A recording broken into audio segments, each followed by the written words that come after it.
وہ تسبیح جسے پڑھنے والوں پر خزانہ غیب سے رزق نازل ہوتا ہے۔ اللہ سے لو لگانے والوں پر ہمیشہ خزانہ غیب سے نعمتوں کا نزول ہوتا ہے۔ رب کریم اس کو وہاں سے عطا فرماتے ہیں جہاں سے بندے کا تصور بھی نہیں ہوتا۔ انسان ہمیشہ چاہتا ہے کہ اس پر اللہ کی رحمتیں برستی رہیں، گویا وہ یہ بھی چاہ رہا ہوتا ہے کہ اللہ کی شکر گزاری کیے بغیر اللہ اس کو عطا کرتا رہے۔ ایک مسلمان کی یہ شان ابدیت نہیں کہ وہ اللہ کو مانے مگر اللہ کی نہ مانے۔ اللہ تو وہ ذات کریم و رحیم ہے جو اس کو نہیں مانتا اس کو بھی عطا کرتا ہے، لیکن اللہ نے اپنے اطاعت گزار مسلمانوں کو جو عطا کرنے کا عہد فرمایا ہے اس کا تقاضا ہے کہ مسلمان اپنے اللہ کی نعمتوں اور اس کی رضا پر شکر گزار بن کر رہیں۔ حقوق و فرائض ادا کرنے والے مسلمان کی منزلیں آسان ہو جاتی ہیں۔ ایسے لوگ جو اللہ کے صابر و شاکر بندے ہوں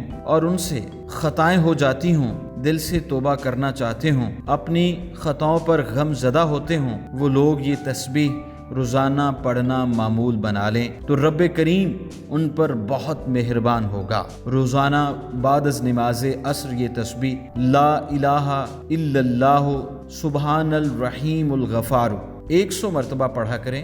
انشاءاللہ آپ پر خزانہ غیب سے نعمتیں نازل ہوں گی اور ہر طرح کی روحانی مالی تنگی دور ہوگی۔